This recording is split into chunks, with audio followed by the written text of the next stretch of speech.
रत्नागिरी जिल्ह्यातील लांजा तालुक्यातील वाघरट येथे प्रसिद्ध श्री नवलादेवी भवानी शंकर महारुद्र देवता मंदिराचा 11वा वर्धापन दिन आणि स्थिर प्रतिष्ठापना सोहळा मोठ्या उत्साहात पार पडला। हे मंदिर अत्यंत प्राचीन असून 11 वर्षांपूर्वी त्याचे नूतनीकरण करण्यात आले होते। पंचक्रोशीतील हे अत्यंत जागृत आणि प्रसिद्ध देवस्थान म्हणून ओळखले जाते। या विशेष सोहळ्यानिमित्त मंदिरात सलग 3 दिवस विविध धार्मिक आणि सांस्कृतिक कार्यक्रमांचे नेटके आयोजन करण्यात आले होते।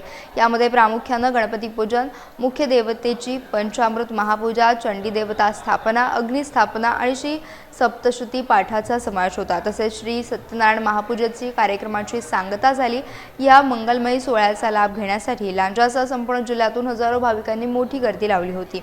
संपूर्ण मंदिर परिसर भक्तीने आणि जयघोषाने अक्षरशः दुमदुमून गेला होता। धार्मिक विधी आणि महाप्रसादाने या ऐतिहासिक वर्धापन दिनाची सांगता अत्यंत प्रसन्न आणि मंगलमय वातावरणात पार पडली।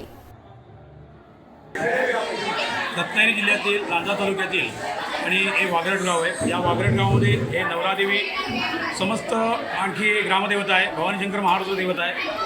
हे प्राचीन देवस्थान आहे आणि या प्राचीन देवस्थानाचा 11 वर्षापूर्वी या ठिकाणी हे देवस्थानाचा संपूर्ण जीर्णोद्धार झाला।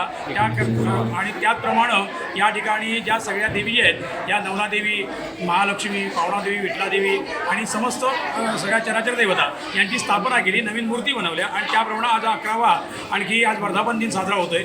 याच्यापूर्वीसुद्धा जे कार्यक्रम व्हायचे, शिमगोत्सव हा चांगला व्हायचा, त्याचप्रमाणे या ठिकाणी अजूनही शिमगोत्सव एकोपाने सगळे साजरा करतात। आणि त्याचप्रमाणे जागरी पौर्णिमा, त्याचप्रमाणे ही दसरा म्हणजे तो 10 दिवसाचा उत्सव आणि त्यानंतर ही आपली देवदिवाळी असे हे कार्यक्रम इथे साजरे केले जातात। त्याकरता या ठिकाणी मुख्य मानकरी, त्याचप्रमाणे म्हणजे पाटील मानकरी, त्याचप्रमाणे रामबडे मानकरी, पत्त्याणे मानकरी आणि त्याचप्रमाणे भोवड मानकरी, गुरव मानकरी आणि सगळं गाव असे हे सगळे आणि भोवड आणि त्याचप्रमाणे इथे बौद्ध जे मंडळी आहे ती सुद्धा येथे आवर्जून काम करतात आणि त्याप्रमाणे त्याचासुद्धा या ठिकाणी मान आहे आणि त्याप्रमाणे सगळे लोक या ठिकाणी काम एकत्र येऊन सगळे करतात। त्याकरता सगळ्यांचा एकोपा आहे आणि त्याचप्रमाणे आज हा साजरा होतोय।